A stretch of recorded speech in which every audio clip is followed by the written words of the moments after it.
حضرت امیر محمد اکرم آوان مد ذلہ العالی دارالعرفان منارہ ضلع چکوال میں سالہ سال سے قرآن و حدیث کے اوپر خطابات کر رہے ہیں اور سلسلہ نقشبندیہ اویسیہ کے مطابق لوگوں کو ذکر الہی کی تربیت دے رہے ہیں۔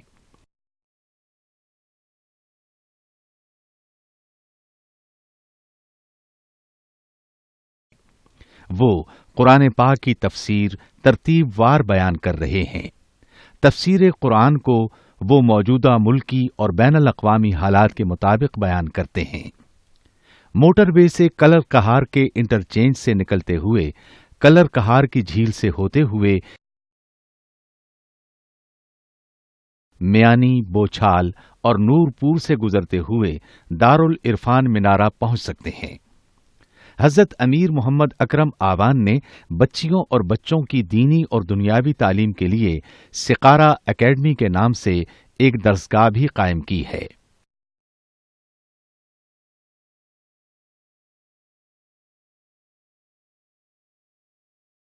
جس کا افتتاح ملک پاکستان کے صدر جنرل محمد ضیاء الحق نے اپنے دست مبارک سے کیا تھا۔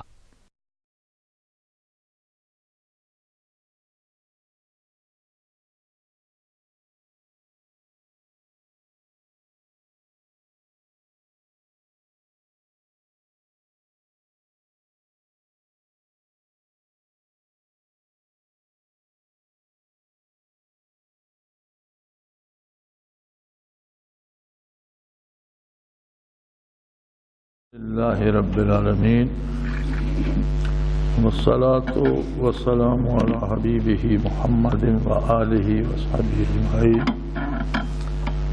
اعوذ باللہ من الشیطان الرجیم، بسم اللہ الرحمن الرحیم۔ وَإِذِ اسْتَسْقَىٰ مُوسَىٰ لِقَوْمِهِ فَقُلْنَا اضْرِب بِّعَصَاكَ الْحَجَرَ فَانْفَجَرَتْ مِنْهُ اثْنَتَا عَشْرَةَ عَيْنًا قد علم كل اناس مشربهم كلوا واشربوا من رزق الله ولا تعصوا في الارض مفسدين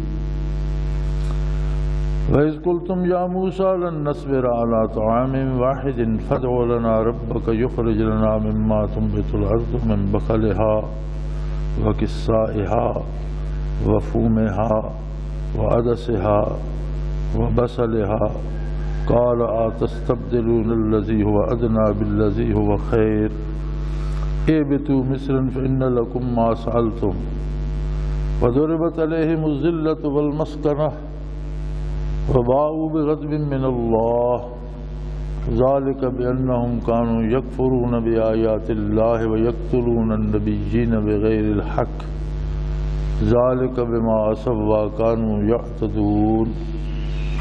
اللهم سبحانك لا علم لنا إلا ما علمتنا إنك أنت العليم الحكيم۔ مولاي صل وسلم دائما أبدا على حبيبك من زانت به الأسر۔ اب وادی طیہ میں پھرتے پھرتے ایک مسئلہ پانی کا باقی رہ گیا۔ جب انہیں کھانا بھی من جانب اللہ من و سلوہ مل جاتا تھا، جہاں دھوپ ہوتی بادل سایہ فگن ہو جاتے، لباس جو تھے وہ نہ میلے ہوتے تھے نہ پھٹتے تھے، بلکہ جو بچے کو پہناتے جو بچہ بڑا ہوتا لباس بھی بڑے ہوتے جاتے۔ لیکن ایک مسئلہ آن کھڑا ہوا کہ وہ سرگرداں رہتے تھے، اب ہر جگہ پانی دستیاب نہیں تھا۔ تو پھر موسیٰ علیہ السلام سے درخواست کی کہ پانی کے لیے ہم بہت پریشان ہیں۔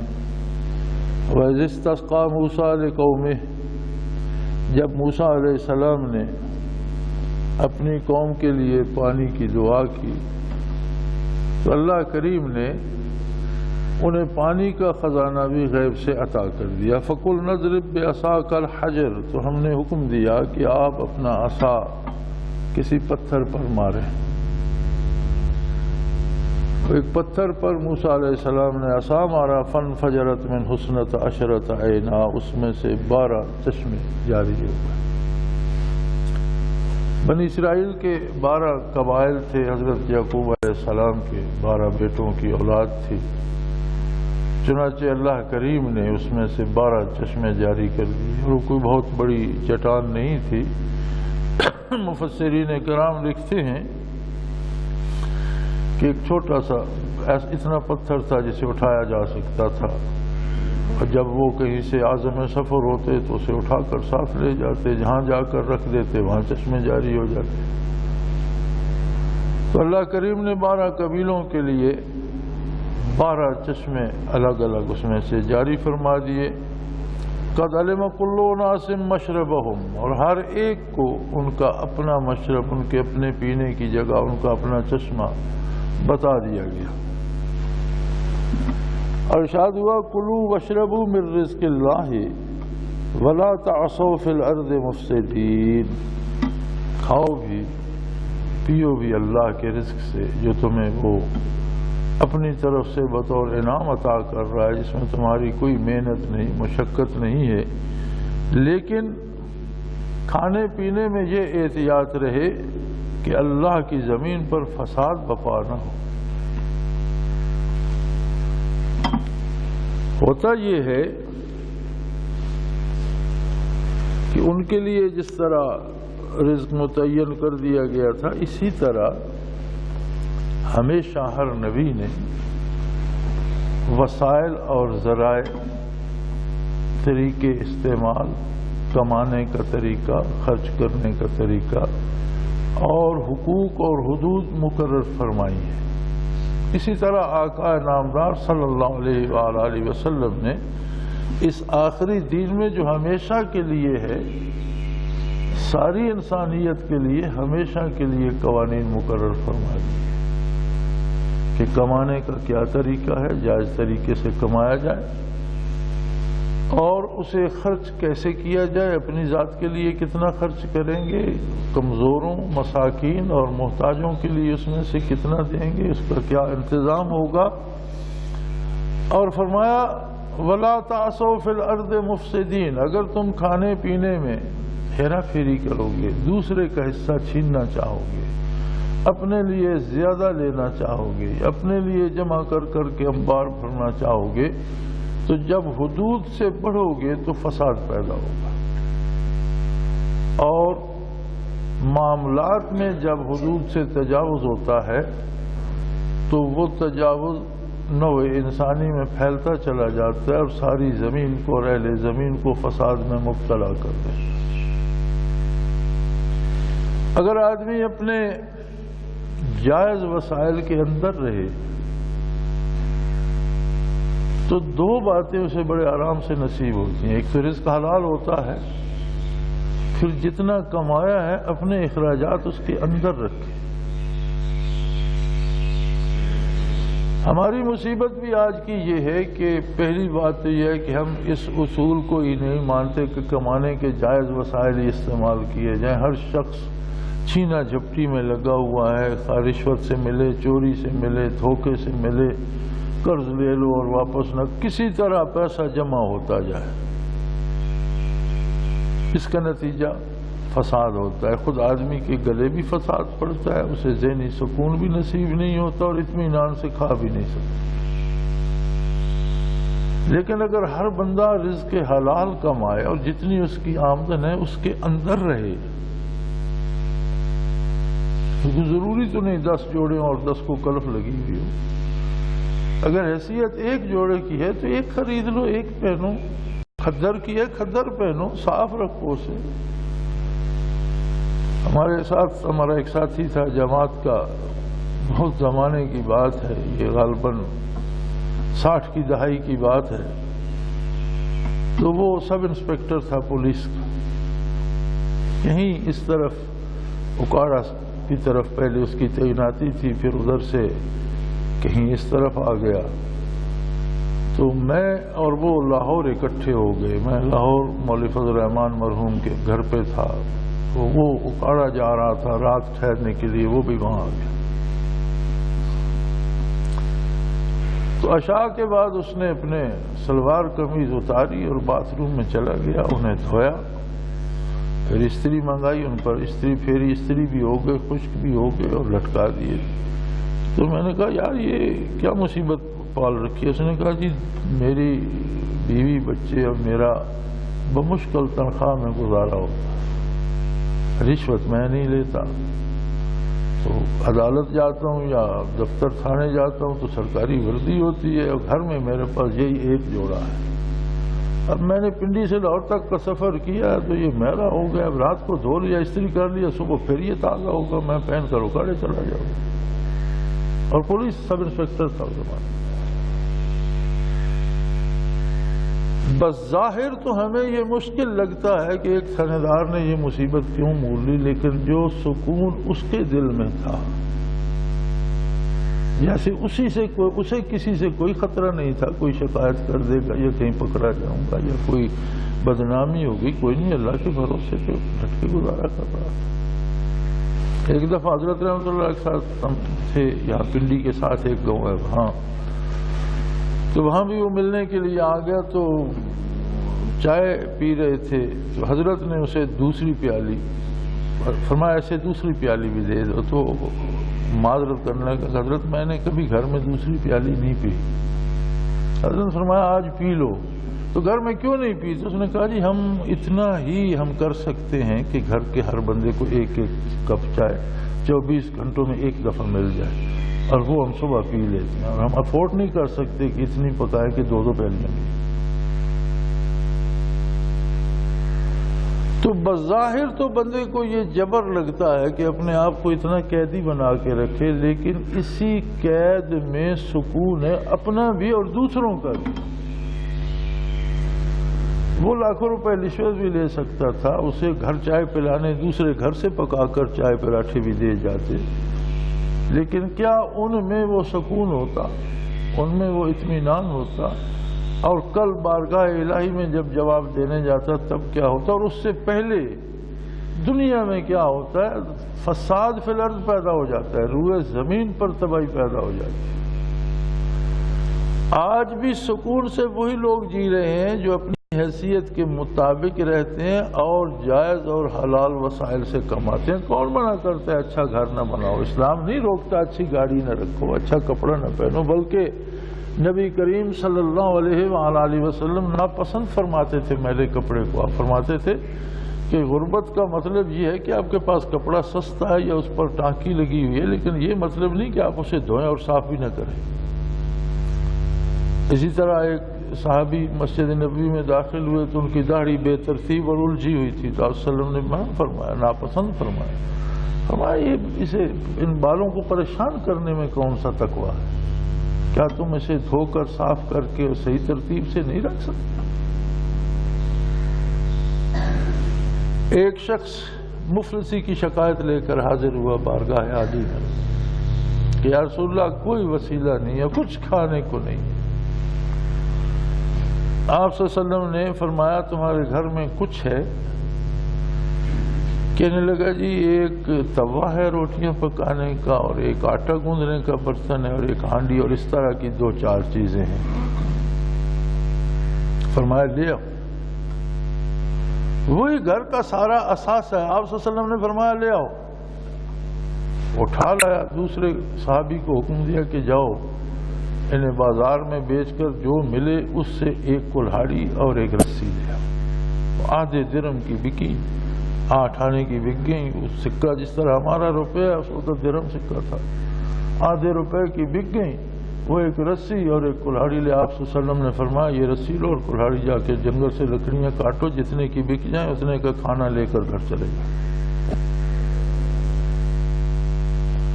آپ کریم تھے صلی اللہ علیہ وسلم، رحمت للعالمین تھے، آپ اسے لاکھوں بھی عطا کر سکتے تھے۔ کوئی آنے والا جو پیش کرتا اسے عطا فرما، اور آپ کی عادت مبارک تھی کہ جو کچھ لوگ ہدیہ پیش فرماتے تھے آپ تقسیم فرما دیا کرتے تھے، بلکہ گھر سے استغفار فرمایا کرتے تھے صلی اللہ علیہ وسلم کہ آج کچھ چیز بچ تو نہیں رہی۔ اس کے باوجود حضور نے فرمایا اللہ نے جائز وسائل اختیار کرنے کا حکم دیا ہے، جو تمہارے بس میں ہے وہ کرو، اللہ غنی کرنے والا ہے، کل شاید تمہیں زیادہ رزق نصیب ہو جائے۔ تو آج بھی دنیا سے ہم اگر دیکھیں تو اپنی ذاتی سطح پر ہر شخص اس میں لگا ہوا ہے کہ جو میرا حق بنتا ہے وہ نہیں، جو میرے قابو آتا ہے وہ ملے۔ جتنی میری حیثیت ہے اتنا نظر نہ آؤں میں، بلکہ اس سے کئی گنا زیادہ نظر آنا چاہیے میرا لباس اور میری اٹھک بیٹھک۔ تو جب اپنی حیثیت سے آدمی بڑھتا ہے تو پھر جائز وسائل تو پورے نہیں ہوتے، پھر لا محالہ وہ چھینا جھپٹی پہ آ جاتا ہے۔ اسی طرح خاندانوں میں، قوموں میں، ملکوں میں، اب بین الاقوامی سطح پر اب دیکھ لیں، جس میں طاقت ہوتی ہے وہ دوسروں کا ملک دبا لیتا ہے اور لڑ رہا ہے۔ کروڑوں آدمی قتل ہو گئے، بے موت مارے گئے، کوئی مارنے والا نہیں جانتا میں کس کو مار رہا ہوں، کوئی مرنے والا نہیں جانتا مجھے کس نے مارا۔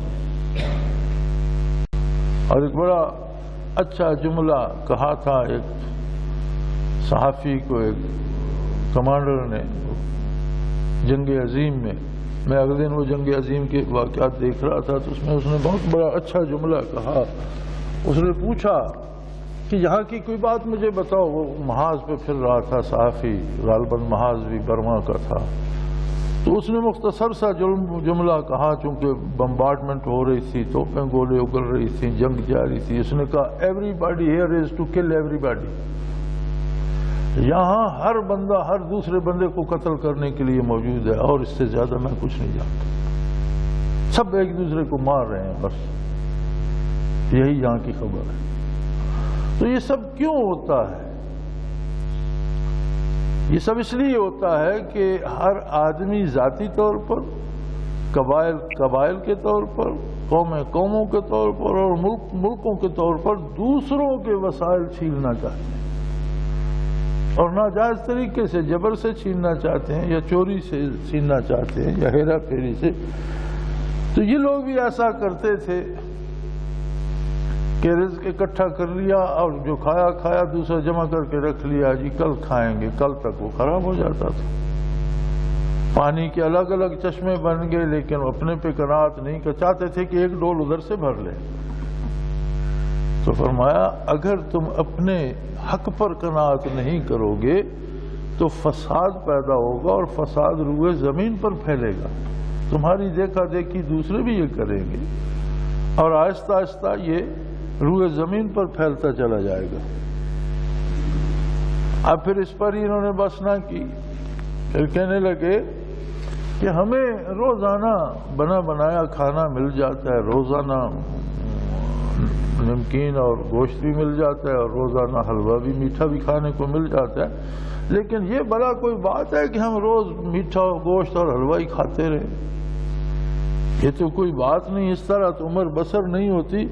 تو کہنے لگے وَإِذْ قُلْتُمْ يَا مُوسَىٰ لَن نَّصْبِرَ عَلَىٰ طَعَامٍ وَاحِدٍ، موسیٰ ایک طرح کا کھانا کھا کھا کے ہم تنگ آ گئے، اب اس پہ مزید صبر نہیں کر سکتے۔ یعنی ناشکری کی حد دیکھیے اور اللہ کا کرم دیکھیے کہ نافرمانی کی وجہ سے تم وادی طیہ میں بھٹک رہے ہو، لیکن وہ کریم ہے۔ اللہ کے نبی نے دعا کی تو اللہ نے تم پر بادل کو سایہ فگن کر دیا، تمہارے لیے پکے پکائے بنے بنائے مفت کھانے صبح شام بھیج دیے، تمہارے لباس کا اہتمام کر دیا۔ پانی کی قلت تھی، وہ ایسا قادر ہے کہ اس نے ایک پتھر سے 12 چشمے جاری کر دیے۔ اب تمہیں کیا تکلیف ہے؟ وہ کہنے لگے نہیں یار، روزانہ ایک طرح کا کھا کھا کر تنگ آ گئے، یہ کوئی بات ہے صبح شام گوشت حلوہ کھاؤ؟ نہیں۔ پھر کیا ہونا چاہیے؟ تو کہنے لگے فَادْعُ لَنَا رَبَّكَ، ہمارے لیے اپنے رب سے دعا کیجئے۔ ذرا غور فرمائیے جملے پر کہ تمہیں پیدا کیا، تمہیں رزق دے رہا ہے، تمہیں فرعون کے مظالم سے چھڑایا، تمہارے لیے سمندر کا جگر پھاڑ دیا اور تمہیں پار اتارا، تمہارے سامنے فرعون اور اس کی طاقت کو تباہ کر دیا، پھر تمہیں مفت میں شہر عطا کیا اور تم نے نافرمانی کی اور غلط الفاظ بولے، سجدہ نہ کیا، اور نافرمانی کی وجہ سے اب وادی طیہ میں بھٹک رہے ہو، بطور سزا بھٹک، اس پر بھی تم پر رحم فرمایا، بادلوں کو سایہ فگن کر دیا، لباس کا کھانے کا اہتمام کر دیا، پانی کی قلت ہوئی، پانی کا اہتمام، اب کہہ رہے ہیں جی بھلا کوئی بات ہے روز ایک طرح کا کھاتے ہیں، تو پھر کیا چاہتے ہو؟ اپنے رب سے کہیے۔ ابھی وہ اپنا رب نہیں مان رہے، موسیٰ آپ اپنے رب سے کہیے۔ کیسے بدنصیب تھے! کہ موسیٰ علیہ السلام کا رب ہے تو تمہارا رب کون ہے؟ تمہیں یہ نعمتیں کون دے رہا ہے؟ لہذا یہ اصول ہے کہ نبی کریم صلی اللہ علیہ وآلہ وسلم نے جو ایمان دیا ہے وہ یہ ہے کہ اللہ ہر شخص کا اللہ ہے، خالق ہر شخص کا خالق، ہر شے کا خالق ہے، ہر فرد کا ذاتی تعلق ہے اللہ کے ساتھ۔ اور کمال یہ ہوتا ہے کسی بھی شیخ کا کہ اتباع نبوت میں جس طرح نبی کریم صلی اللہ علیہ وسلم نے ہر بندے کو اللہ کے روبرو کھڑا کر دیا ہم سخن بندوں کو خدا سے، جس نے بھی دین قبول کیا حضور اکرم صلی اللہ علیہ وسلم نے یہ نہیں فرمایا کہ بھئی تم مجھ سے بات کرو تو میں تمہاری بات، فرمایا نہیں، یا میرے ساتھ کھڑے ہو جاؤ، میں بھی اللہ کی حضور اپنی گزارشات پیش کروں، تم اپنی بات خود کرو۔ ایک دفعہ مجھے اکاڑا جانے کا اتفاق ہوا، سیرت النبی صلی اللہ علیہ وسلم کا ایک اجتماع تھا اکاڑا چھاؤنی میں فوجیوں کا، تو وہاں کچھ ان کے بھی ایسے تھے لڑکے جنہوں نے تقریریں کی، تو ایک نیا لیفٹیننٹ تھا، اس نے نبی صلی اللہ علیہ وسلم کی سیرت پہ تقریر کرتے ہوئے ایک دلیل یہ بھی دی کہ آپ اللہ کے برحق نبی ہیں۔ جو دلائل اس نے دیے بڑے خوبصورت تھے، لیکن ایک دلیل ایسی دی جو کبھی دل سے نکلتی نہیں، بہت خوبصورت بات اس نے کی۔ 9 عمر سا لڑکا تھا، وہ کہنے لگا کہ اگر آپ اللہ کے سچے نبی نہ ہوتے تو لوگوں کو اپنے پیچھے لگاتے، لیکن جو بھی آپ کے پاس آیا آپ نے اسے اللہ کی حضور سجدہ کرنے کا حکم دیا، اور خود بھی وہیں سجدہ فرمایا، اور اسے کہا میرے ساتھ کھڑے ہو، تم بھی اللہ کو سجدہ کرو اور اپنی مناجات اللہ سے کرو، سکھایا بات کرنا۔ یہ کام برحق نبی کا ہو سکتا ہے، ورنہ کوئی بھی دوسرا ہوتا تو لوگوں کو اپنی طرف بلاتا کہ میں تمہاری حاجتیں اللہ سے پوری کرا دوں گا، تم میرے پاس آؤ میں جانوں۔ اور آپ صلی اللہ علیہ وسلم نے ہر بندے کو اللہ کے روبرو کر دیا، فرمایا نمازی سے کے آگے سے نہ گزرو، کیوں؟ فَإِنَّهُ يُنَاجِي رَبَّهُ، وہ اپنے پروردگار سے سرگوشیاں کر رہے ہیں۔ آپ صلی اللہ علیہ وسلم نے بندے کو کہاں سے کہاں پہنچا دیا۔ کوئی ایسا بندہ جس کی بات کوئی گلی محلے میں نہیں سنتا، گھر میں نہیں سنتا، اولاد نہیں سنتی، بیوی بچے نہیں سنتے، اسے بھی یہ قدرت تو آپ صلی اللہ علیہ وسلم کے توفیل نصیب ہوگی کہ وہ اپنے دل کی بات اپنے اللہ سے کر سکے۔ بہت اچھی بات ہے کہ کوئی نیک بندہ کسی کے لیے دعا کرے، اور اللہ کے نیک بندے جو ہیں وہ ہمیشہ اور سب کے لیے دعائیں کرتے ہیں، یہ ایک عجیب بات ہے۔ ہمیں اعتبار آئے نہ آئے، اللہ کے جو بندے ہیں وہ ہمیشہ کرتے ہیں اور سب کے لیے دعا کرتے ہیں۔ شاید ہماری تسلی نہیں ہوتی کہ وہ لوٹ مار کی دعا نہیں کرتے، ناجائز کاموں کی دعا نہیں کرتے، ہدایت کی دعا کرتے ہیں اور مصیبتوں سے حفاظت کی دعا کرتے ہیں اور اللہ کی مدد کی دعا کرتے ہیں کہ اللہ ان پر رحم فرمائے اور سب کی مدد فرمائے۔ اور میں نے دیکھا ہے کہ اہل اللہ تو کافروں کی بھی ہدایت کی دعا کیا کرتے ہیں، یا اللہ نے ہدایت دے دے، اور یہاں تک ہی جائز ہے کہ اگر کفر پہ کوئی مر جائے تو اس کے لیے دعا کرنے کی اجازت نہیں۔ ہم انہیں گھبراتے رہتے ہیں روز کہ ہمارے لیے دعا کرو ہمارے، لیکن ہم ہمارے لیے دعا کیوں نہیں کرتے؟ اہل اللہ کا کام ہے کہ بندے کو اللہ کی بارگاہ میں آشنا کر دیں، اس کے دل میں اللہ کا نام بٹھا دیں، اس کے عقیدے میں اللہ کی ذات کو حاضر و ناظر قائم کر دے۔ پھر اس کا کام ہے اپنے دکھ سکھ اللہ سے کرے، اور اللہ کو پسند ہے کہ اس کا بندہ اپنا دکھ خود اس سے بیان کرے۔ یہ بات اللہ کو سب سے زیادہ پسند ہے۔ کیوں نہ ہر بندہ، جب نبی کریم صلی اللہ علیہ وسلم نے ہر بندے کو اللہ سے کر دیا ہم سخن بندوں کو خدا سے، تو نے پھر دوسرا کون ہے درمیان میں آنے والا؟ ہاں، اللہ نے کسی کے دل میں برکات نبوت عطا کی ہیں تو اسے چاہیے کہ وہ دوسروں کے دلوں میں انہیں انڈیلے، لیکن تب ہی جائیں گی جب وہ بھی اس کی تمنا کریں گے۔ اور جسے نصیب ہو وہ اپنی بات کرے اللہ سے بحث کرے، اللہ سے آرزو کرے، اللہ سے جھگڑا کرے، بھئی وہ جانے اس کا، اللہ جانے کسی کا اس میں کیا۔ یا اللہ مجھے یہ چاہیے، مجھے وہ چاہیے میری۔ حضور صلی اللہ علیہ وسلم نے فرمایا کہ جوتے کا تسمہ ٹوٹ جائے تو اپنے اللہ سے مانگو، اللہ موجود ہے اور اس کے خزانوں میں کمی نہیں ہے، لیکن یہ ایسے بد نصیب تھے کہ یہ کہنے لگے فَادْعُ لَنَا رَبَّكَ، اے موسیٰ آپ اپنے پروردگار کو ہمارے لیے کہیے۔ کیسی عجیب بات ہے کہ موسیٰ تم سب کو علی نبینا علیہ الصلوۃ والسلام اللہ سے آشنا فرماتے ہیں، اور تم کہتے موسیٰ تمہارے رب سے، اپنے رب سے کہو۔ بھئی کیا کہا ہے تمہارے لیے؟ یخرج لنا مما تنبت الارض، یہ ایسی چیزیں ہمیں جو زمین سے اگتی ہیں، یہ کیا حلوہ گوشت دے دیا؟ زمین سے ساگ اگا کرتا ہے، ککڑی اگتی ہے، گیہوں اگتی ہے، مسور اگتی ہے، اسی طرح پیاز اگتے ہیں، تھوم اگتا ہے۔ بھئی یہ ہمیں ایسی چیزیں دی اللہ کہ زمین سے تازہ اگیں اور ہم کھائیں۔ موسیٰ علیہ السلام بڑے ناراض ہوئے، فرمایا تستبدلون الذی هو ادنی بالذی هو خیر، کیسے بدبخت ہو تم کہ بہتر کو چھوڑ کر اللہ کے حضور سے تمہیں بنا بنایا پکا پکایا رزق مل رہا ہے، جس میں حرام کا شبہ بھی نہیں ہے، کوئی مکروہ ہونے کا بھی شک نہیں ہے، اور ہر ایک کا حصہ اس کو صبح شام اپنا بے فکر ہو کر کھا۔ بدبختو کہ اتنی اعلیٰ نعمتوں کو چھوڑ کر تم تھوم پیاز اور مسور کی دال کے لیے تڑپ رہے ہو، اور پھر جب زمین سے اگانا پڑے گا، کھیتی باڑی کرنے پڑے گی تو مشکل بھی ہوگی، مصیبت بھی ہوگی، زمین بھی جوتو گے، فصل بیجو گے بھی، کاٹو گے بھی، پھر جو نصیب ہوگا وہ تم پکاؤ گے۔ تو اتنی مصیبت اور پھر چیزیں تھوم پیاز اب حلوے گوشت کے مقابل میں ان کی کیا حیثیت ہے؟ پھر جو اللہ کی بارگاہ سے بنا بنایا آتا ہے اس کے مقابلے میں جو تم خود بناؤ گے اس کی کیا حیثیت ہے؟ وہ تو نور ہے سارا، جو تم بناؤ گے اس میں پتہ نہیں کتنی ظلمت ہوگی، کس طرح کے اس میں تمہارا کردار ہوگا، کس طرح زمین جوتو گے، اس میں کون سے حدود شرعی کا لحاظ رکھو گے، اپنا فصل کاٹو گے، کسی کا کاٹ لو گے، بڑے ہی بدبخت ہو۔ لیکن اہبطوا مصرا فإن لکم ما سألتم، البتہ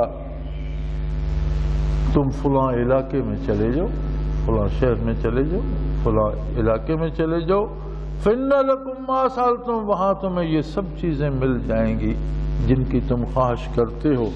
لیکن فرمایا وضربت علیہم الذلۃ والمسکنہ، ان پر ذلت اور غریبی مسلط کر،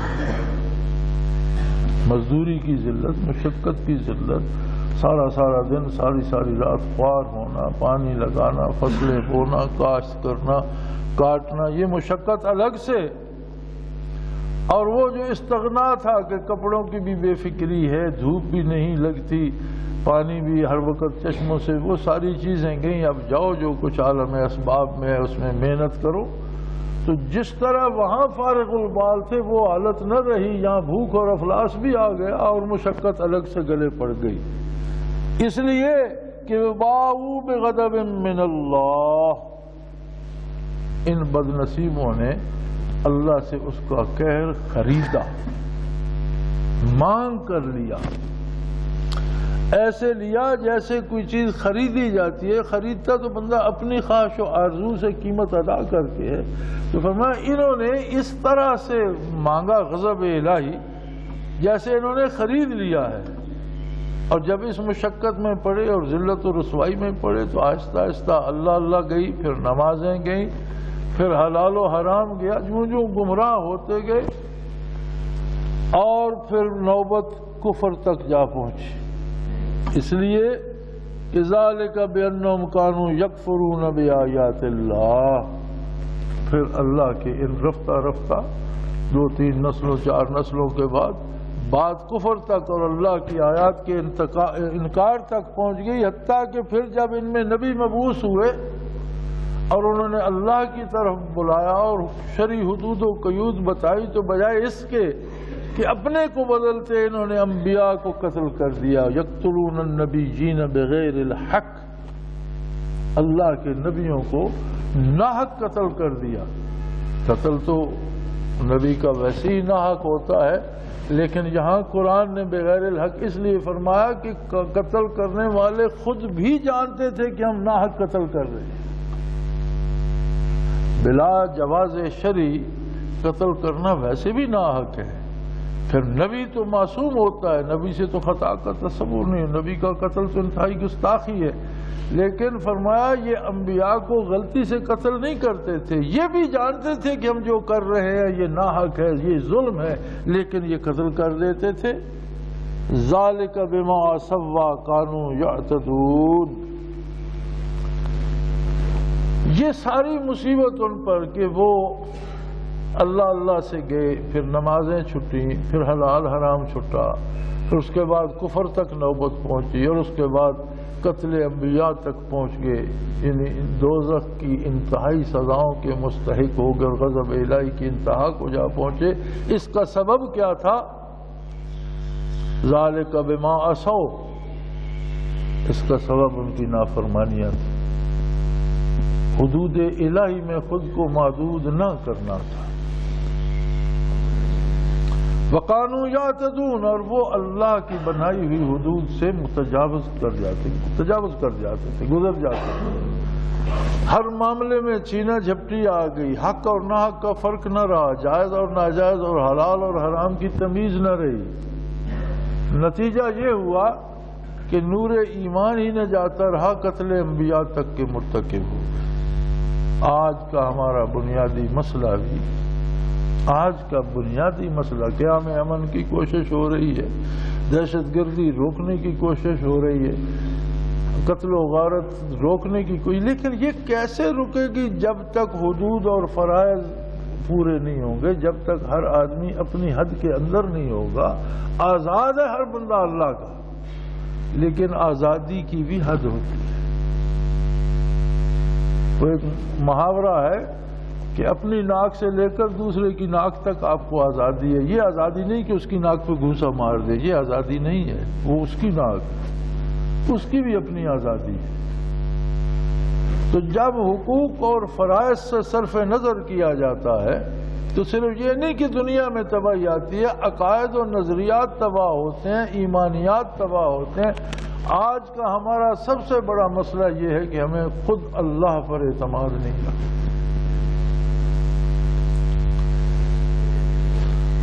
کسی بندے کو آپ کسی بندے کی طرف فون کر دیں، چٹھی لکھ دیں، اس کا کام بھلے نہ ہو، وہ بڑا خوش ہوتا ہے کہ میں گیا تھا، میری انہوں نے سفارش کی تھی، نہیں ہوا کام تو کیا ہے۔ لیکن آنے والے سائل کو آپ کہہ دیں کہ میں تیرے لیے دعا کرتا ہوں، تو بھی ہاتھ اٹھا اللہ کی بارگاہ میں، وہ باہر نکل کے کہتا ہے تنخواہ دیا جی، بس میرا کام نہیں کرنا تھا، نہیں۔ یعنی اللہ سے اگر آپ کہیں کہ اللہ کے حضور دعا کرتا ہوں، یا تم اپنے لیے خود دعا کر لو، واقعی اگلا بندہ کہتا ہے وہ مجھے کیا اللہ کیا کرے گا بھائی، مجھے تنخواہ دی۔ کسی بندے سے کہتے کوئی بات بھی ہو،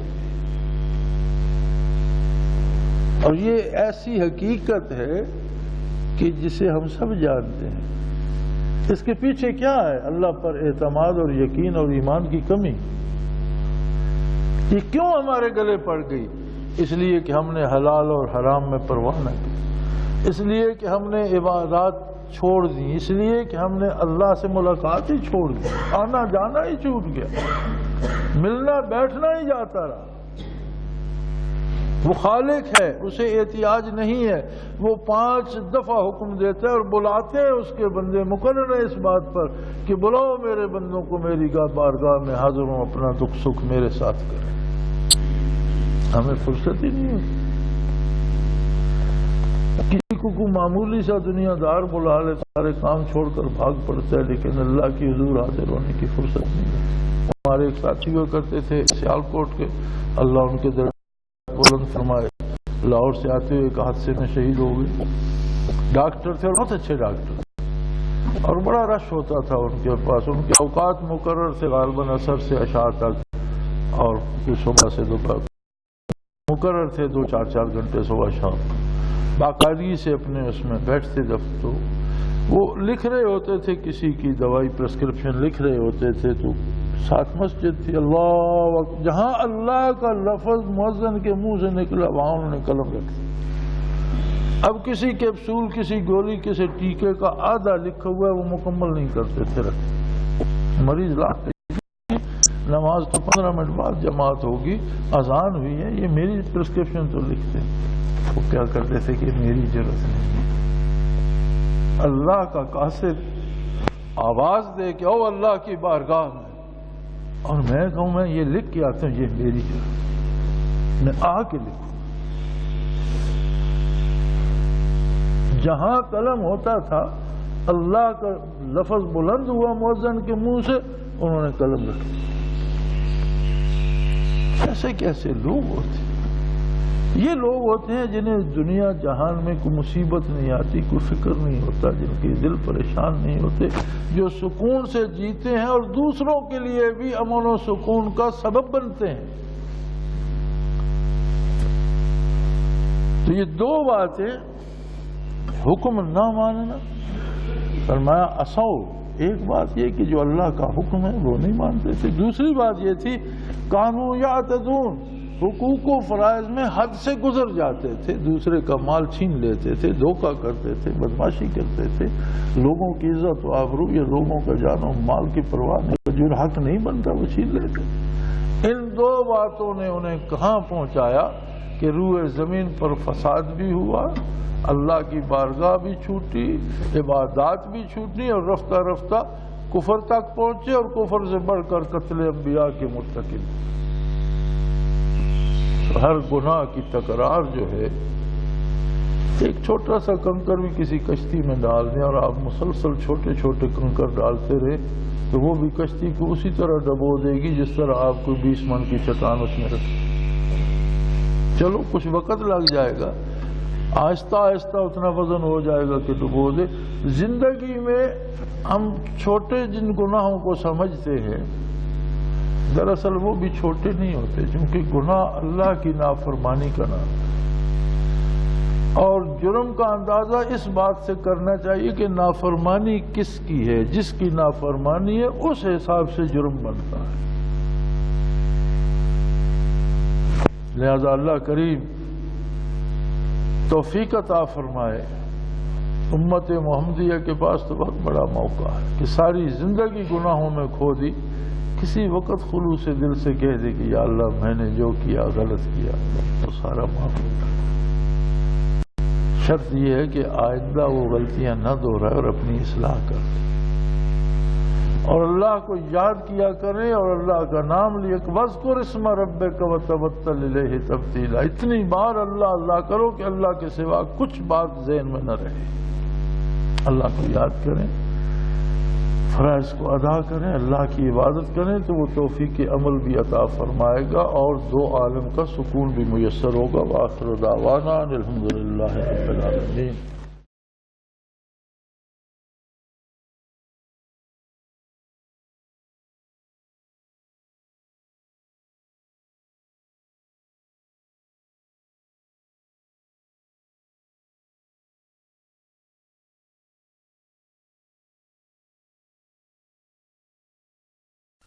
وہ تمام احباب جو اسلام کی طلب رکھتے ہیں ان سے گزارش ہے کہ دارالعرفان منارہ ضلع چکوال میں امیر محمد اکرم آوان صاحب کے خطابات سے مستفید ہوں.